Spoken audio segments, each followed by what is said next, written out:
السلام علیکم دوستوں، رات کی خاموشی اپنے عروج پر تھی۔ سلطنت عثمانیہ کے شہر ادرنہ کے شاہی محل میں ہر طرف ایک عجیب سی بے چینی محسوس کی جا رہی تھی۔ محل کے خادم آہستہ آہستہ چل رہے تھے، سپاہی دروازوں پر پہلے سے زیادہ مستعد کھڑے تھے اور شاہی طبیب بار بار اندر اور باہر آ جا رہے تھے۔ سلطان مراد ثانی بار بار آسمان کی طرف دیکھتے، دعا کے لیے ہاتھ اٹھاتے اور پھر محل کی اس کمرے کی طرف نظر جما دیتے جہاں ان کے ملکہ درد ذا میں مبتلا تھی۔ کسی کو معلوم نہیں تھا کہ چند ہی لمحوں بعد پیدا ہونے والا یہ بچہ صرف ایک شہزادہ نہیں ہوگا بلکہ آنے والی صدیوں کی تاریخ بدل دے گا۔ وہ ایک ایسا نام بنے گا جسے دنیا فاتح کے لقب سے یاد کرے گی، ایک ایسا حکمران جس نے اس خواب کو حقیقت میں بدلا جسے کئی طاقتور بادشاہ اور جرنیل صدیوں سے تک پورا نہ کر سکے۔ 30 مارچ 1432 عیسوی کی صبح طلوع ہوئی تو شاہی محل میں ایک بچے کی ولادت کی خبر گونج اٹھی۔ مؤذن کی آواز بلند ہوئی، اللہ اکبر کی صدائیں فضا میں پھیل گئی اور سلطان مراد ثانی کی آنکھوں میں خوشی کے آنسو آ گئے۔ روایت کے مطابق نو مولود کے کان میں اذان دی گئی اور اس کا نام محمد رکھا گیا۔ سلطان مراد ثانی صرف ایک باپ نہیں تھے بلکہ ایک دور اندیش حکمران بھی تھے۔ وہ جانتے تھے کہ سلطنت کا مستقبل صرف طاقتور فوجوں سے محفوظ نہیں رہتا بلکہ ایسے حکمرانوں سے محفوظ رہتا ہے جس کے اندر علم، کردار، ایمان اور قیادت کی تمام خوبیاں موجود ہوں۔ اس لیے انہوں نے فیصلہ کیا کہ شہزادہ محمد کی تربیت عام شہزادوں کی طرح نہیں ہوگی۔ بچپن ہی سے محمد دوسرے بچوں سے مختلف تھے۔ وہ کھلونوں سے زیادہ تلواروں میں دلچسپی لیتے، گھوڑوں کو دیکھتے تو ان پر سوار ہونے کی خواہش کرتے اور محل کے فصیلوں پر کھڑے ہو کر دور افق کو ایسے دیکھتے جیسے ان کی نگاہیں مستقبل کو تلاش کر رہی ہوں، اور ان کی شخصیت میں ایک عجیب سنجیدگی تھی جو ان کی عمر کے بچوں میں کم ہی دیکھی جاتی تھی۔ سلطان نے سلطنت کے بہترین استاذہ کو محل میں جمع کیا۔ قرآن کریم کی تعلیم، حدیث، فقہ، عربی، فارسی، ترکی، ریاضی، جغرافیہ، فلسفہ، جنگی حکمت عملی، سفارتکاری اور تاریخ، ہر علم کے ماہر کو محمد کا استاد بنایا گیا۔ مقصد صرف ایک عالم شہزادہ بنانا ہی نہیں تھا بلکہ ایسا فرمانبردار تیار کرنا تھا جو تلوار بھی چلانا جانتا ہو اور قلم بھی۔ ابتدا میں شہزادہ محمد کا مزاج کچھ ضدی تھا۔ بعض اوقات وہ استاذہ کی بات پوری توجہ سے نہیں سنتے تھے۔ سلطان مراد ثانی کو اس کی فکر ہوئی۔ تب انہوں نے ایک ایسے عالم کو بلایا جس کا نام آنے والی تاریخ میں ہمیشہ احترام سے لیا جائے گا، شیخ عاق شمس الدین۔ شیخ عاق شمس الدین صرف عالم دین نہیں تھے بلکہ انسانوں کی نفسیات کو سمجھنے والے عظیم مربی بھی تھے۔ جب وہ پہلی بار شہزادہ محمد سے ملے تو انہوں نے محسوس کیا کہ اس بچے کے اندر غیر معمولی ذہانت موجود ہے مگر اسے صحیح سمت دینے کی ضرورت ہے۔ انہوں نے تعلیم کا اندازہ بدل دیا۔ انہوں نے محمد کو صرف کتابیں نہیں پڑھائی بلکہ انہیں بتایا کہ ایک حکمران کی اصل طاقت انصاف، صبر، اللہ پر یقین اور اپنی رعایا سے محبت ہوتی ہے۔ وہ اکثر رسول اللہ صلی اللہ علیہ وآلہ وسلم کی مشہور بشارت کا ذکر کرتے کہ ایک دن قسطنطنیہ ضرور فتح ہوگا اور اس کا فاتح بہترین امیر اور اس کا لشکر بہترین لشکر ہوگا۔ جب بھی شیخ عاق شمس الدین یہ حدیث بیان کرتے شہزادہ محمد کی آنکھوں میں عجیب سی چمک پیدا ہو جاتی۔ وہ خاموشی سے سنتے رہتے مگر ان کے دل میں ایک ایسا خواب جنم لے چکا تھا جو وقت کے ساتھ ساتھ ان کی زندگی کا مقصد بننے والا تھا۔ محمد نے کم عمری میں ہی گھڑ سواری میں مہارت حاصل کر لی۔ تیر اندازی میں وہ اپنے ہم عمر شہزادوں سے آگے نکل گئے۔ تلوار بازی کی مشق کرتے ہوئے وہ گھنٹوں میدان میں رہتے۔ جب دوسرے شہزادے آرام کرتے محمد اپنے استادوں سے مزید سوال پوچھتے۔ وہ جاننا چاہتے تھے کہ اسکندر اعظم نے دنیا کیسے فتح کی، خالد بن ولید رضی اللہ عنہ نے جنگیں کیسے جیتیں اور وہ کون سی غلطیاں تھیں جن کی وجہ سے عظیم سلطنتیں مٹ گئیں۔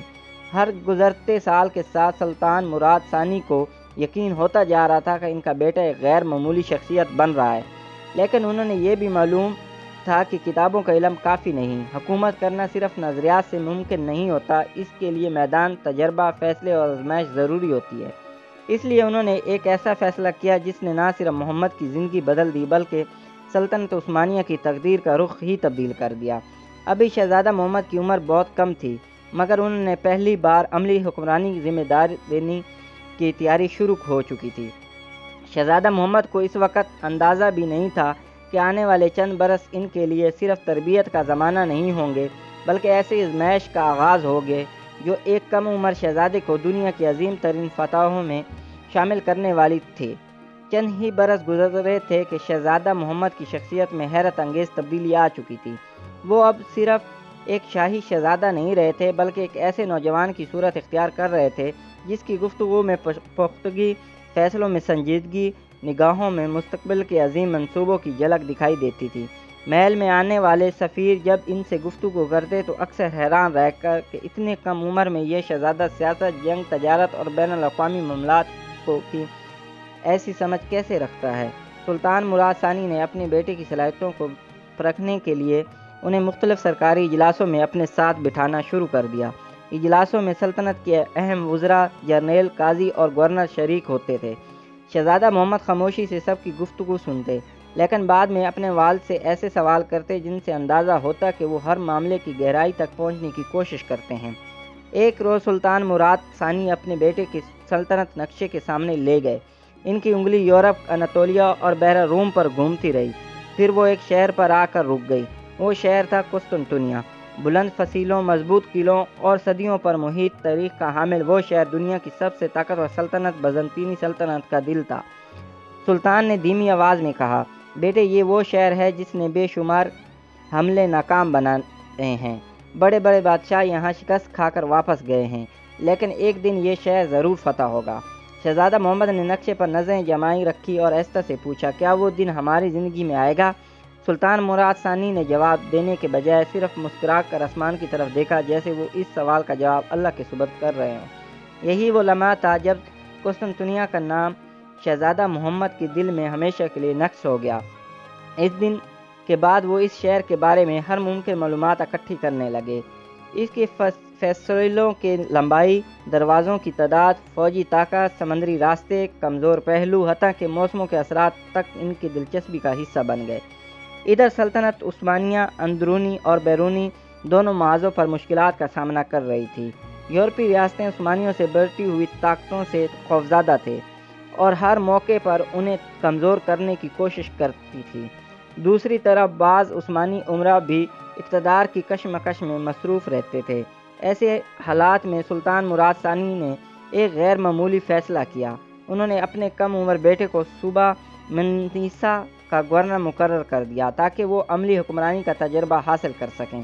اس زمانے میں عثمانی شہزادوں کو مختلف علاقوں کے گورنر دینا روایت تھی تاکہ وہ اقتدار سنبھالنے سے پہلے عوام، فوج اور انتظامیہ کو قریب سے سمجھ سکیں۔ منیسا پہنچنے پر محمد نے شاہانہ آرام کو ترجیح نہیں دی۔ وہ اکثر بازاروں میں عام لوگوں کے حالات معلوم کرتے، کسانوں سے بات کرتے، فوجی چھاؤنیوں کا معائنہ کرتے اور عدالتوں میں جا کر مقدمات سنتے۔ انہیں جلد ہی احساس ہوا کہ ایک سلطنت صرف جنگی جیتنے سے نہیں بلکہ انصاف قائم رکھنے سے بھی مضبوط بنتی ہے۔ اسی دوران ایک ایسا واقعہ پیش آیا جس نے سلطنت عثمانیہ کی تقدیر بدل دی۔ سلطان مراد ثانی نے اچانک اقتدار چھوڑنے کا فیصلہ کیا اور تخت اپنے بیٹے محمد کے حوالے کر دیا۔ اس وقت محمد کی عمر صرف 12 برس کے قریب تھی۔ جب یہ خبر پورے ملک میں پھیلی تو کچھ لوگوں نے خوشی کا اظہار کیا، لیکن بہت سے تجربہ کار امراء اور یورپی حکمرانوں نے اسے عثمانیوں کی کمزوری سمجھا۔ انہیں یقین تھا کہ ایک کم عمر سلطان اتنی وسیع سلطنت کو سنبھال نہیں سکے گا۔ یورپ کی کئی طاقتوں نے اسے موقع سے فائدہ اٹھانے کی منصوبہ بندی شروع کر دی۔ انہوں نے سوچا کہ اگر ابھی حملہ کر دیا جائے تو عثمانی سلطنت کو شدید نقصان پہنچایا جا سکتا ہے۔ ادھر نوجوان سلطان محمد کو بھی اندازہ تھا کہ اب ہر فیصلہ ان کی سلطنت کے مستقبل کا تعین کرے گا۔ ان کے سامنے ایک طرف تجربہ کار وزراء تھے تو دوسری طرف دشمنوں کی نظریں ان پر جمی ہوئی تھی۔ رات کے وقت جب پورا محل سو جاتا، محمد اکثر تنہا بیٹھ کر قرآن کی تلاوت کرتے، پھر سلطنت کے نقشے کھول کر دیر تک مطالعہ کرتے۔ ان کے دل میں ایک ہی خیال گرجش کرتا تھا کہ اگر اللہ نے انہیں یہ ذمہ داری دی ہے تو اسے پوری دیانتداری اور بہادری سے نبھائیں گے، لیکن انہیں یہ معلوم نہیں تھا کہ ان کی زندگی کا پہلا بڑا امتحان ابھی شروع ہونے والا ہے۔ یورپ کے متحدہ افواج عثمانیوں کے خلاف حرکت میں آ چکی تھی اور سلطنت کے اندر ابھی بھی کئی طاقتور لوگ ایک کم عمر سلطان پر اعتماد کرنے کے لیے تیار نہیں تھے۔ آنے والے دنوں میں ایسا فیصلہ ہونے والا تھا جو یا تو محمد کو تاریخ کے صفحات سے مٹا دیتا یا پھر انہیں ایسے راستے میں ڈال دیتا جس کے اختتام پر پوری دنیا انہیں سلطان محمد فاتح کے نام سے جاننے والی۔ سلطنت کے اندر بے چینی بڑھتی جا رہی تھی۔ نوجوان سلطان محمد تخت پر ضرور بیٹھ چکے تھے، لیکن حقیقت یہ تھی کہ ان کے گرد موجود ہر شخص ان پر یکساں اعتماد نہیں کرتا تھا۔ کچھ وزراء انہیں غیر معمولی ذہین سمجھتے تھے، جبکہ بعض درباری ان کی کم عمری کو سلطنت کے لیے خطرہ قرار دیتے تھے۔ دوسری طرف یورپ کے بادشاہوں نے بھی یہی سمجھ لیا تھا کہ اب عثمانیوں کو شکست دینے کا بہترین وقت آ پہنچا ہے۔ ہنگری، پولینڈ اور ان کی اتحادیوں نے اپنی فوجوں کو منظم کرنا شروع کر دیا۔ ان کا خیال تھا کہ ایک بار عثمانیوں کو فیصلہ کن شکست دے دی جائے تو بلقان ہمیشہ کے لیے ان کے قبضے میں آ جائے گا۔ یہ خبریں مسلسل ادرنہ پہنچ رہی تھی اور ہر خبر کے ساتھ دربار میں تشویش بڑھتی جا رہی تھی۔ وزیر اعظم اور سینئر جرنیل ایک دن سلطان محمد کے سامنے حاضر ہوئے۔ ان کی گفتگو میں احترام ضرور تھا، مگر لہجے میں فکر نمایاں تھی۔ انہوں نے عرض کیا، حضور، دشمن بہت طاقتور ہے۔ اگر اس وقت کوئی غلط فیصلہ ہوا تو سلطنت کو ناقابل تلافی نقصان پہنچ سکتا ہے۔ سلطان محمد نے خاموشی سے سب کی بات سنی، پھر پرسکون انداز میں ہوئے۔ سلطنتیں صرف فوج کی تعداد سے نہیں بچتی، بلکہ ایمان، اتحاد، درست قیادت سے محفوظ رہتی ہیں۔ یہ الفاظ سن کر دربار میں چند لمحوں کے لیے خاموشی چھا گئی، لیکن حقیقت یہ تھی کہ خود سلطان بھی جانتے تھے کہ حالات انتہائی نازک ہیں۔ دشمن کی فوج تجربہ کار تھی، جبکہ عثمانی لشکر کا بڑا حصہ ابھی تک اپنے سابق سلطان مراد ثانی کی قیادت کا عادی تھا۔ آخر کار سلطنت کے بڑے امراء نے مشورہ دیا کہ ایسے خطرناک وقت میں سلطان مراد ثانی کو دوبارہ میدان میں آنا چاہیے۔ بہت سوچ بچار کے بعد نوجوان سلطان محمد نے اپنے والد کو ایک پیغام بھیجا۔ روایت میں مشہور ہے کہ اس پیغام کا مفہوم کچھ یوں تھا: اگر آپ سلطان ہیں تو آئیں اور اپنے سلطنت کی قیادت کریں۔ اگر میں سلطان ہوں تو میں آپ کو حکم دیتا ہوں کہ تشریف لا کر فوج کی قیادت کریں۔ یہ الفاظ صرف ایک بیٹے کے نہیں تھے، بلکہ ایک ایسے حکمران کے تھے جو اپنی ذات سے زیادہ سلطنت کے مفاد کو اہمیت دیتا تھا۔ سلطان مراد ثانی نے پیغام پڑھا تو ان کے چہرے پر مسکراہٹ آ گئی۔ انہوں نے فوراً واپسی کا فیصلہ کیا۔ جیسے ہی یہ خبر فوج میں پہنچی، سپاہیوں کا حوصلہ بلند ہو گیا۔ انہیں یقین ہو گیا کہ اب سلطنت متحد ہو کر دشمن کا مقابلہ کرے گی۔ چند ہی دن بعد دونوں باپ بیٹے کی ملاقات ہوئی۔ سلطان مراد نے محمد کو گلے لگایا اور کہا، تم نے کم عمری کے باوجود وہ فیصلہ کیا ہے جو ایک سمجھدار بادشاہ ہی کر سکتا ہے۔ اقتدار سے چمٹے رہنے والا حکمران کبھی عظیم نہیں بنتا، لیکن جو سلطنت کو اپنی انا پر ترجیح دے دے، تاریخ ہمیشہ اسے عزت دیتی ہے۔ یہ الفاظ محمد کے دل میں ہمیشہ کے لیے نقش ہو گئے۔ اس کے بعد عثمانی فوج نے پوری تیاری کے ساتھ میدان جنگ کا رخ کیا۔ ہر سپاہی جانتا تھا کہ اگر اس جنگ میں شکست ہوئی تو دشمن براہ راست عثمانی علاقوں تک پہنچ جائے گا۔ سن 1444 میں ہونے والی مشہور جنگ ورنا میں سلطان مراد ثانی نے دوبارہ فوج کی قیادت سنبھالی۔ شدید لڑائی کی گھنٹوں تک جاری رہی۔ میدان جنگ میں تلواروں کی جھنکار، گھوڑوں کی ٹاپیں، نیزوں کی آوازیں اور تکبیر کے نعرے گونج رہے تھے۔ نوجوان محمد بھی اس مہم کے دوران اپنے والد کے ساتھ رہے۔ وہ ہر لمحہ جنگی حکمت عملی کا مشاہدہ کرتے، جرنیلوں کی منصوبہ بندی کو سمجھتے اور یہ سیکھتے کہ ایک عظیم سپہ سالار صرف بہادری سے نہیں بلکہ صبر، وقت پر فیصلہ کرنے اور دشمن کے کمزور کو پہچاننے سے کامیاب ہوتا ہے۔ ورنہ کی جنگ میں عثمانیوں نے فیصلہ کن فتح حاصل کی۔ یورپ کے مشترکہ فوج کو بھاری نقصان اٹھانا پڑا اور ان کا بادشاہ بھی میدان جنگ میں مارا گیا۔ یہ فتح صرف عثمانیوں کی عسکری کامیابی نہیں تھی، بلکہ نوجوان محمد کے لیے ایک عظیم درس بھی تھی۔ انہوں نے اپنی آنکھوں سے دیکھا کہ اتحاد، نظم و ضبط اور مضبوط قیادت کس طرح ایک بڑی سے بڑی طاقت کو شکست دے سکتی ہے۔ جنگ کے بعد جب دونوں باپ بیٹے واپس ادرنہ پہنچے تو سلطان مراد نے ایک رات محمد کو محل کے بلند فصیل پر لے جا کر کہا، آج تم نے ایک جنگ دیکھی ہے، لیکن یاد رکھنا تمہاری اصل جنگ ابھی باقی ہے۔ ایک دن تمہارا مقابلہ صرف کسی بادشاہ سے نہیں ہوگا، بلکہ اس شہر سے ہوگا جسے دنیا ناقابل تسخیر سمجھتی ہے۔ محمد نے فوراً سمجھ لیا کہ اشارہ قسطنطنیہ کی طرف ہے۔ اسی رات انہوں نے عثمان کی طرف دیکھا اور دل ہی دل میں عہد کیا کہ اگر اللہ نے انہیں دوبارہ مکمل اختیار دیا تو وہ اپنی زندگی کا سب سے بڑا مقصد اسی شہر کی فتح کو بنائیں گے۔ انہیں معلوم نہیں تھا کہ تقدیر تیزی سے انہیں اس راستے کی طرف لے جا رہی ہے جہاں آزمائش بھی ہے، بے شمار تھی، دشمن بھی طاقتور تھا، لیکن تاریخ ایک ایسی فتح کی منتظر تھی جس کا نام آنے والی صدیوں تک عزت و عظمت کے ساتھ لیا جائے گا۔ ورنہ کی فتح کے بعد سلطنت عثمانیہ میں ایک نئی روح دوڑ گئی۔ یورپ کے متحدہ افواج کو شکست مل چکی تھی، لیکن سلطان محمد کے ذہن میں جنگ کی خوشی سے زیادہ اس کے اسباق گردش کر رہے تھے۔ وہ جان چکے تھے کہ میدان جنگ میں صرف طاقت کافی نہیں ہوتی، بلکہ کامیابی ان لوگوں کو ملتی ہے جو دشمن سے کئی قدم آگے سوچتے ہیں۔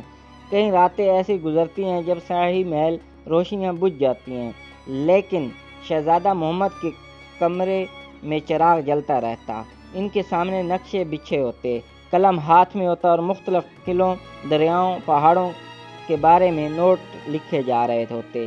ان کے استاد شمس الدین اکثر خاموشی سے آ کر انہیں دیکھتے اور مسکرا دیتے۔ وہ جانتے تھے کہ یہ نوجوان صرف سلطنت چلانے کے لیے تیاری نہیں کر رہا، بلکہ ایک ایسا خواب اپنے دل میں پال رہا ہے جو صدیوں سے ادھورا تھا۔ ایک دن شمس الدین نے پوچھا، محمد، تم نے ہر رات قسطنطنیہ کا نقشہ کیوں دیکھتے رہتے ہو؟ محمد نے بغیر سر اٹھائے جواب دیا، کیونکہ میں اس شہر کو دیکھے بغیر بھی پہچاننا چاہتا ہوں۔ جس دن میں اس کی دیواروں کے سامنے کھڑا ہوں اور اس دن مجھے اس کا ہر راستہ، ہر دروازہ اور ہر کمزوری معلوم ہونی چاہیے۔ شیخ نے چند لمحے خاموش رہ کر کہا، اللہ بڑے مقصد صرف ان لوگوں کو دیتا ہے جو اس کے لیے بڑی تیاری کرتے ہیں۔ یہ جملہ محمد کے دل میں اتر گیا۔ اسی دوران سلطان مراد ثانی نے دوبارہ سلطنت کی باغ ڈور سنبھال لی تھی، لیکن وہ اپنے بیٹے کو مسلسل ریاستی معاملات میں شریک رکھتے تھے۔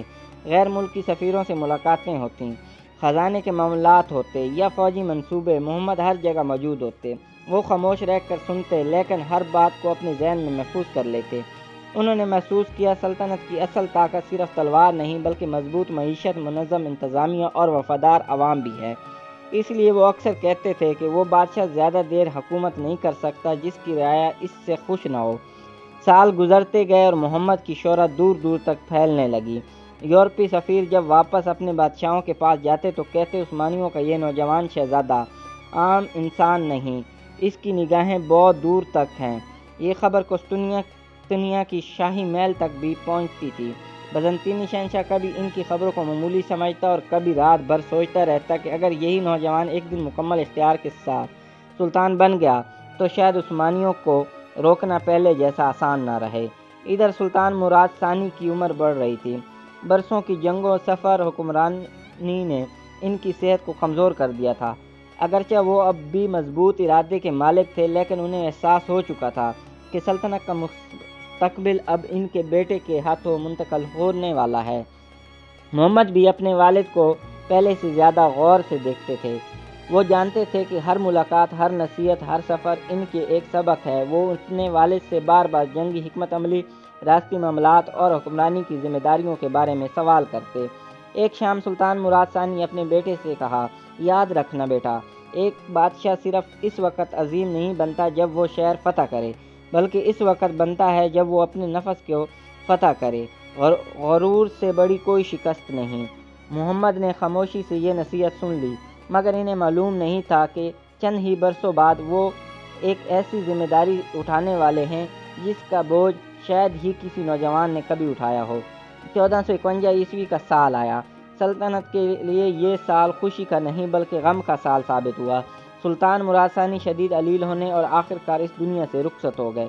یہ خبر پورے عثمانی عالم میں بجلی بن کر گری۔ مساجد میں دعائیں ہونے لگی، بازاروں میں خاموشی چھا گئی، فوجی چھاونیوں میں سوگ منایا جانے لگا، لیکن سلطنت کسی کا انتظار نہیں کرتی۔